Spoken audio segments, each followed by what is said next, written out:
Today I'm going to talk about why I quit my dream job of being a flight attendant and a little bit about my journey in the airline industry. If you're new here, welcome. My name is Alexa. If you're not new here, you're probably wondering, what is this channel about? Is this a schooly channel? Is this an art channel? Is this a welding channel? This is a channel about all of those things, and when inspiration strikes and I get an idea, I just kind of go with it. So if you're here for my welding videos, stay tuned because I do have some welding videos coming up.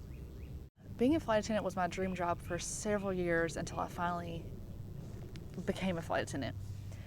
There was one specific company that I wanted to work for, and I was only applying for that company. And the company is very hard to get on with. A lot of the mainline companies are really hard to get on with and it's super competitive. Well, one of my flight attendant friends, her name is Angie. Hey, Angie. She works with Southwest and she's been with them for like a million years. She loves her job and she's always encouraged me and tried to help me along the way. So she finally told me, she said, why don't you try for a regional company? And I didn't even know what a regional company was. And this is one of the things that I learned being in the industry that I did not know as an average person before I was a flight attendant.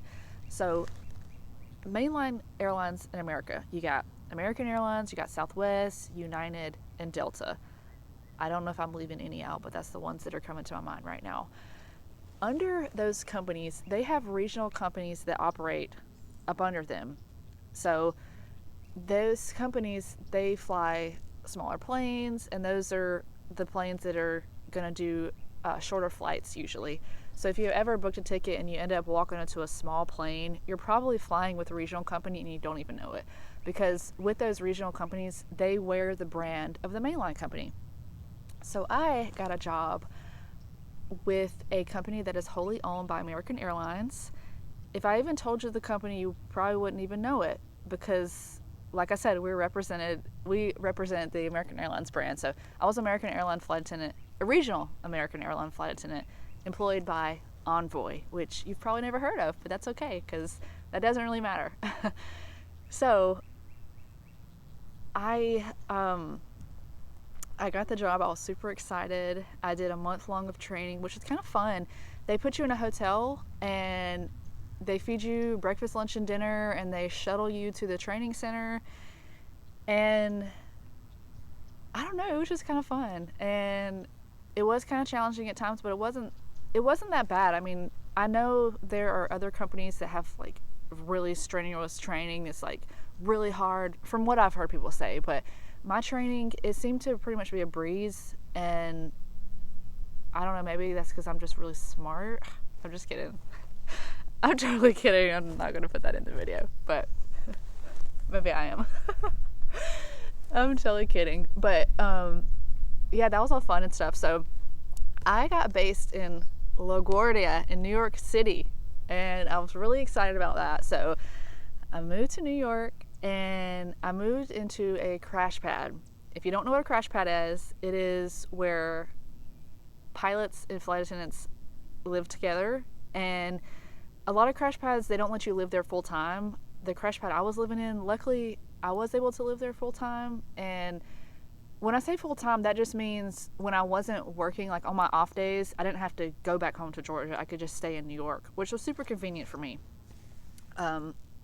Because like I said, a lot of crash pads are not like that. If you're not on duty or sitting on reserve at home, they don't want you there. So anyway, I found this crash pad. It was within walking distance to the airport, so I could just walk straight to work, straight to LaGuardia. It was awesome. It was in Queens.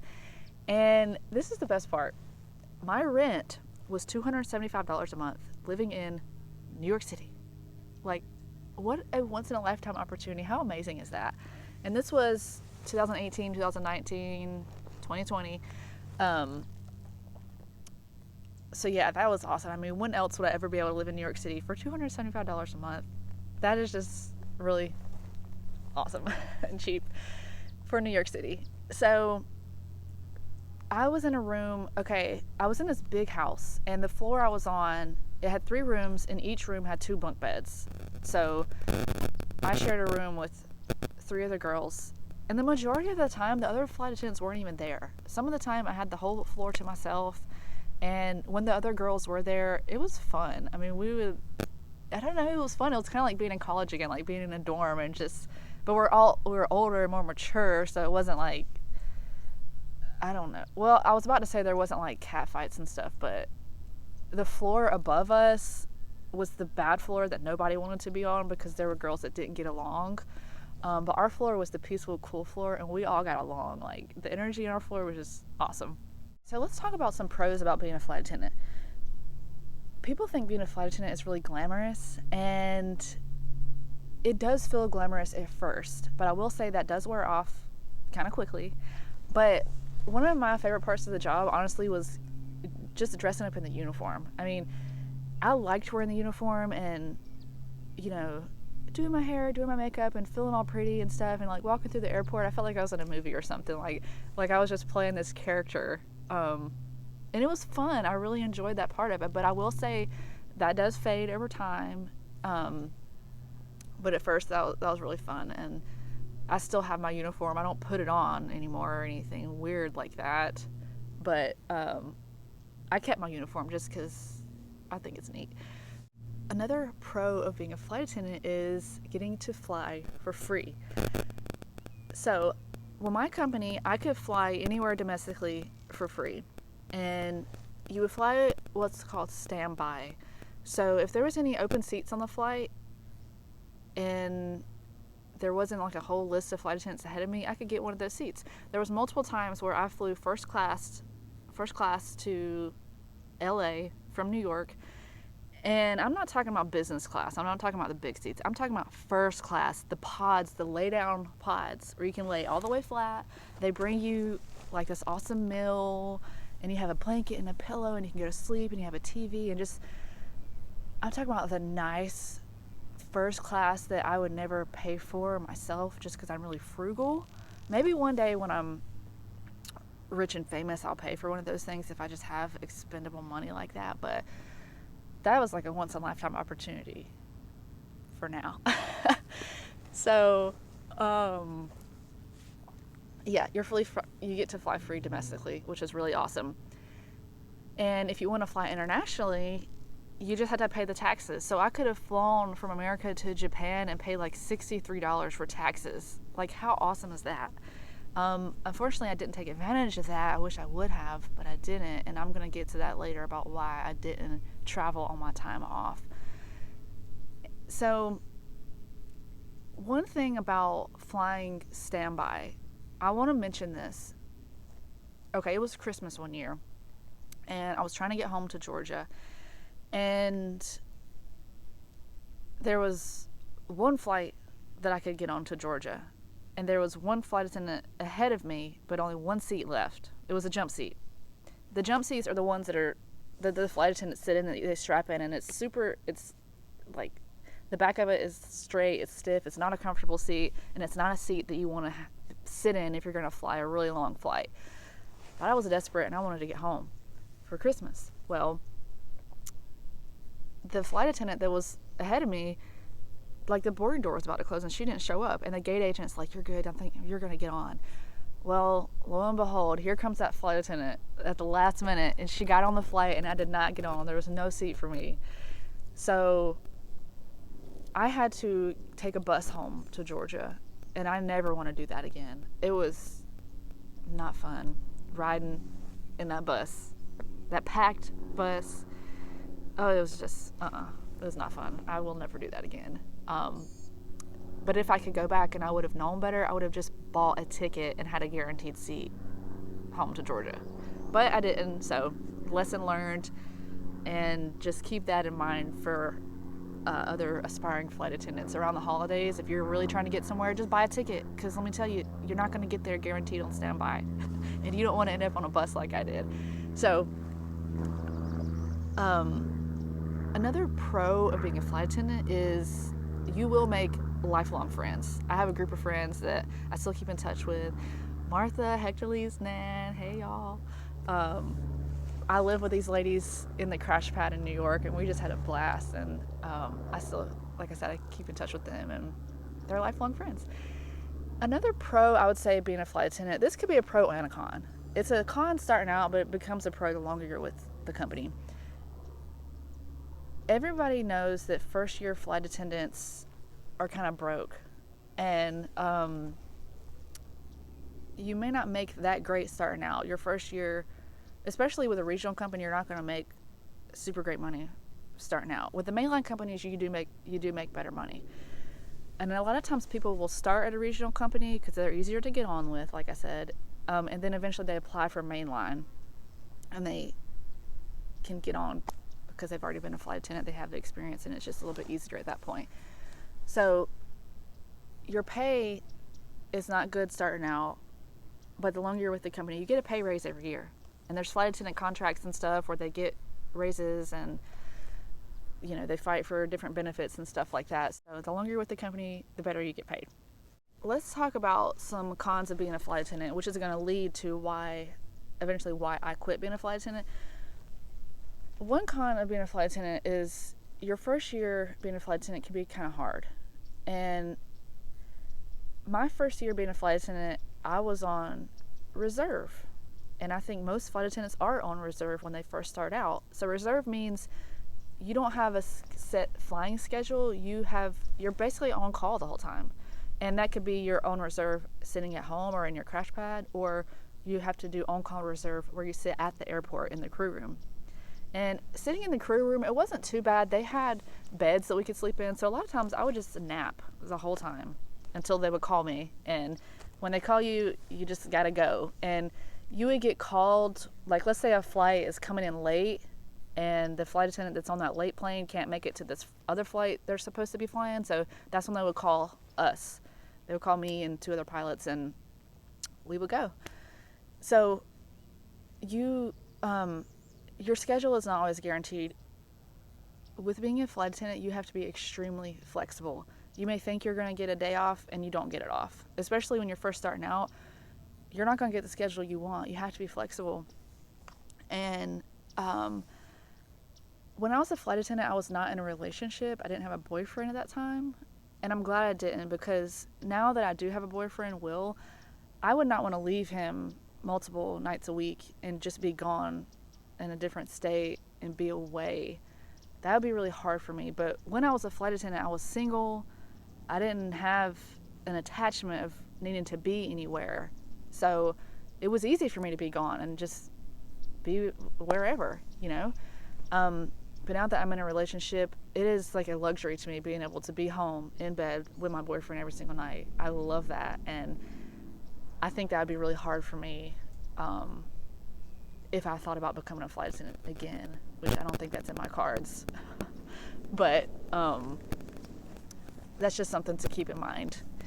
I'm also child-free. So being single, young, and child-free definitely helps if you want to be a flight attendant. You don't necessarily have to be young, but the older you get, the more settled you get into your life, and usually people end up having kids, and I think that does make it a lot harder. I think, I already would not want to leave my boyfriend now being a flight attendant. I can't imagine if I had a kid, having to leave the kid and be gone. I don't know. I feel like being a flight attendant is so perfect when you're young and you're single and you're free. You don't have all these responsibilities. You can just go and be flexible. I think that's important. And obviously, there's tons of flight attendants that have kids. Don't get me wrong. I don't want y'all to be, trying to argue with me in the comments. Oh well, I have kids and I'm married. I get that, and that's all good and everything. I personally don't want to be away from my boyfriend. If you like being away from your spouse and you need some time away, maybe you should be a flight attendant, and that way y'all will have some time to miss each other. Anyway, okay. So, one of the things that really stands out to me when I think back to my time of being a flight attendant, and one of the hardest things for me, is this was the most exhausting job I've ever had. And I've had exhausting jobs. Before I was a flight attendant, I bartended for 4 years after college. It's freaking miserable. But I would work doubles, 13 hours a day, on my feet all day. I would be really exhausted. But when I tell you being a flight attendant was more exhausting than that, it was way more exhausting than that. And I quit being a flight attendant and went to welding school to become a welder. That's another video. I'm going to tell that story in another video. But working 40 hours a week, physical labor, in a hot, dirty shop was less exhausting than being a flight attendant. It was just, oh my gosh. Okay, when you fly somewhere, you get off your flight, you feel jet lagged. That's no secret. Everybody feels that way. So imagine flying multiple times a day, up and down, multiple times a day, 4 times, sometimes 6 times a day. And then being around all the people. I get drained from being around a lot of people. Like, I'm not one of those extroverted type people where I get all this energy from being around people. I think I'm more ambivert. It can go both ways sometimes, but for the most part, I get really drained. And being a flight attendant, it was just so exhausting. By the time our flights were done, we would walk to the hotel shuttle. It would shuttle us to the hotel. I would get to my hotel room and I would shower and I would sit on the bed and I would just eat food. I would turn the TV on, but I wouldn't even watch the TV because I was too exhausted to do anything that required any kind of mental capacity. Like, I would just be so exhausted. I would just sit on that bed and just sit and just eat my food on the bed. Oh my gosh. Yeah, it was, I don't know. I'm not like, I don't want to come across like I'm complaining too much, because I loved being a flight attendant for the time that I was a flight attendant, and I'm super thankful that I went that route and that I worked my dream career. But it took me working my dream job to realize that it was not my forever career. And so when I was about a year into flying, I knew that that was not going to be my forever job.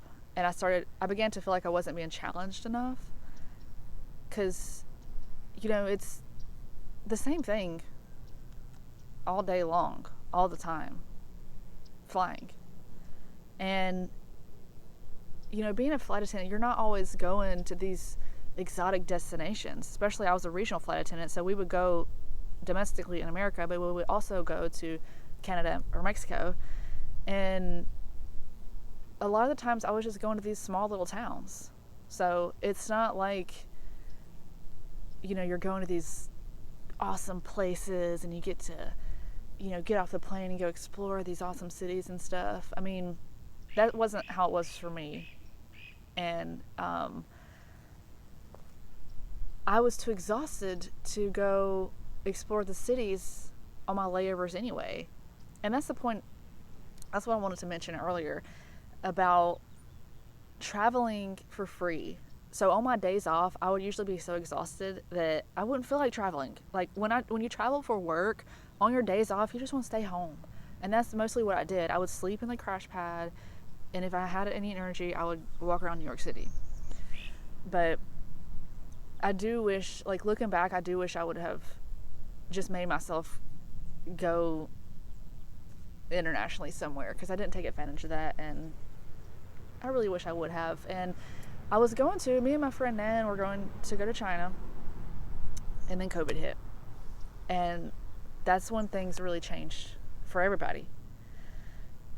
Well, COVID hit, I'm in New York City, and we're all panicking, like, what is going on?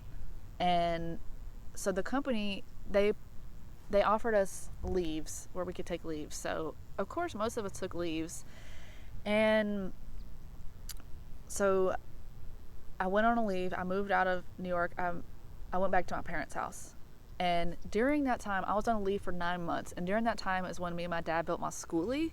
And if you haven't seen that video, if you go look at my other videos, you'll see my schoolie conversion. So that is when I decided that I was going to quit being a flight attendant and I was going to go to welding school. So after being on a leave for 9 months, I did go back to flying for a little bit. I was based in Dallas at that point because our base in LaGuardia shut down. And so I had to choose between being Dallas based or Miami based. With being in Dallas, I could hold a line. And so I chose Dallas. So that may not, okay, let me explain something real quick. So when you're a flight attendant, you're on reserve or either you hold a line. The line holders have more seniority. The line holders, they get to pretty much make their schedule. And you have set flights that you take. When you're on a reserve, you don't know if you're going to be flying or not. So when you're on reserve, you don't know what your destinations are going to be until like right then and there when they need you. Another con of being a flight attendant is some of the other flight attendants that you work with will really get on your nerves. Okay, so I've watched some other videos of other flight attendants who quit and their reasons for quitting, and some people were talking about how bad the passengers were. My experience with the passengers was great. I can only think of one time where I had one passenger that nothing even went wrong. She just had this sense of entitlement, and she thought I was supposed to clean the whole entire plane when I'm not, and I don't have time to clean the plane. Like, she had some crumbs on her tray table, and she basically told me that I need to do a better job at cleaning these tray tables. But when you're changing flights, you don't have time to go through and clean all the tray tables. Like, there's a cleaning crew that comes through and they clean and sweep as quick as they can, but you literally don't have time. I mean, even if I would pick up trash and like help them out and stuff, but I don't have time to go and clean every single tray table on the plane. Like, I just don't. But that's literally the only time I had even the slightest issue with a passenger. And how I feel is that this is, okay, the law of attraction. The energy you put out is the energy that you receive. So if you are going to, have an attitude, and if you're having a bad day and you bring that energy onto the plane, you're probably going to encounter that same energy from your passengers. I, wanted to bring good energy, so I had, the overwhelming majority of my experiences with the passengers was very positive and great. Like I said, I had no issues. I can literally only think of that one passenger that had that. She just had this sense of entitlement. But other than that, my passengers were awesome. And when I first started, but when I was based in LaGuardia, we were flying Embraers 144 and 145. Is that right? 145 and 150 maybe? I can't remember. But anyway, it was these really small planes where there was only 44 passengers, so there was only one flight attendant. And the passengers did not like that plane because those planes were old, and they've retired those planes at this point. But I liked flying those planes because I was the only flight attendant. I could set the mood and the tone for the plane. I'm happy, my passengers are coming on, and I'm smiling at them, and they're smiling at me, and it was just, I could accommodate people, and it was just great. I liked being able to be the only flight attendant. Now, when I became Dallas based, they fly bigger planes. I think it's like Embraer 275 or something, but on those planes there's two flight attendants. And I remember working with this one flight attendant that made me so uncomfortable. There are some flight attendants that act like they're police, but when we were in training, what they told us, you are informers, not enforcers. I'm not a flight attendant police officer. If you're not,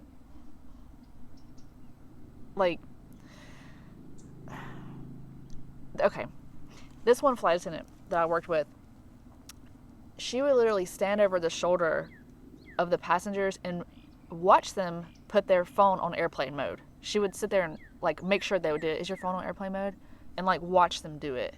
And I'm like, I tell you to put your phone on airplane mode. If you don't do it, I'm not gonna sit here and force you to do it. I'm not gonna get the handcuffs out and be like, put your phone on airplane mode. But this flight attendant was like that, and it was very uncomfortable for me, and I was like getting secondhand embarrassment working with her. But like, most of the flight attendants were great. You do have senior mamas that they just hate you because you're new and they're senior and they have that seniority and they're gonna let you know. But you know what, overall, like, I didn't let those senior flight attendants or those police officer flight attendants get to me. You know, I did my job. I was nice to my fellow flight attendants. I was nice to my passengers. I was nice to the pilots, to the crew, you know, to the gate agents, to everybody. So I'm not telling you this to deter you from becoming a flight attendant at all. Like, if you want to become a flight attendant, do it. But just be aware that energy you put out is that energy you're going to receive. And sometimes you might work with some very strict flight attendants. So ultimately, I quit being a flight attendant because I wasn't being challenged anymore, and I knew that that was not my lifelong career. With how exhausting it was, I just knew that wasn't something I wanted to do for the rest of my life. And the main thing, like the exhaustion is not the main reason I left the job. The main reason I left the job is because I wasn't being challenged and because I felt pulled to my art. I'm an artist, and there was no creativity to the job. So someone gave me the idea of welding, because welding is a form of art, and I tried welding and I liked it, and so I decided to go to welding school. And I don't want to get into too many details about that in this video, because I am going to make another video coming up about my whole journey with welding and what that's been like. But I want to give you some advice for anyone who wants to be a flight attendant. If you want to be a flight attendant, apply anywhere. Okay, apply for all the companies. It definitely helps if you live near an airport, because when I ended up being Dallas based, I didn't get a crash pad in Dallas. I was living in Georgia, so I would have to drive 2 hours to the Atlanta airport, fly to Dallas, and then begin working. It was really hard, and I knew I could not sustain that long term. And I didn't want to get a crash pad in Dallas because I knew I only had a few months left of flying before I was quitting and going to welding school. So if you live near an airport, it's a lot easier to be a flight attendant.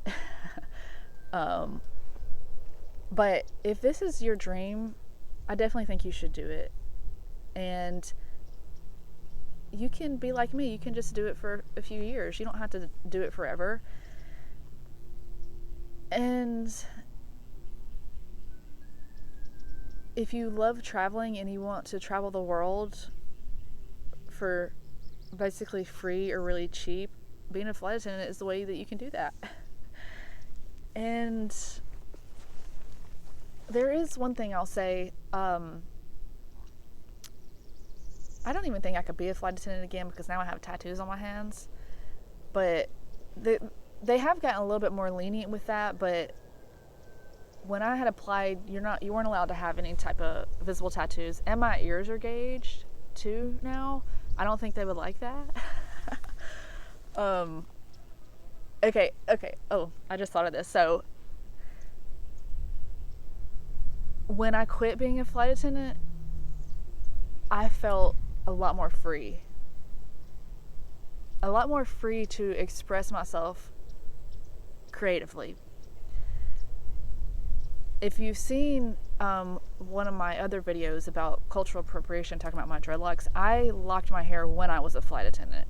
So I was already beginning to really express myself, but when I quit being a flight attendant, then I had the freedom to express myself without any rules, without being like, oh no, you can't get a visible tattoo, you can't gauge your ears, you do need to look the part. So I really enjoyed that, because as a welder, it doesn't matter what I look like. I can look and wear whatever I want to, pretty much. And with being a flight attendant, there were rules you had to follow as far as like how you look. So I was really excited to be able to just artistically express myself and not have to worry about following those rules. I could get my nose pierced again and gauge my ears. Even towards the end of my flight attendant career, I had already started gauging my ears, but you can't even tell because it was so small. Like the gauge was so tiny, so nobody knew but me. But yeah, if you want to be a flight attendant, go for it. Apply for the mainline companies. A lot of times for the mainline companies, you have to apply several times before you get on. You know, try for a regional company. Regional companies, you're flying smaller planes. It's I loved working regional, and if I could do it all over again, I would work with the same company because it was great, and I love my time as a flight attendant. And I'm so thankful that I did that, and that I got to have my dream career, and that I got to live in New York City for $275 a month. I mean, that's just unheard of and amazing. Thank you for watching this video, and I have more videos coming up about my welding journey and about being a woman in the trades. So thank you all for watching, and don't forget, you create your life and you can have the life that you want. It's just up to you to create it. So thanks for watching. Until next time, I'll see you guys later. Or really, no, y'all will see me later. Okay, bye.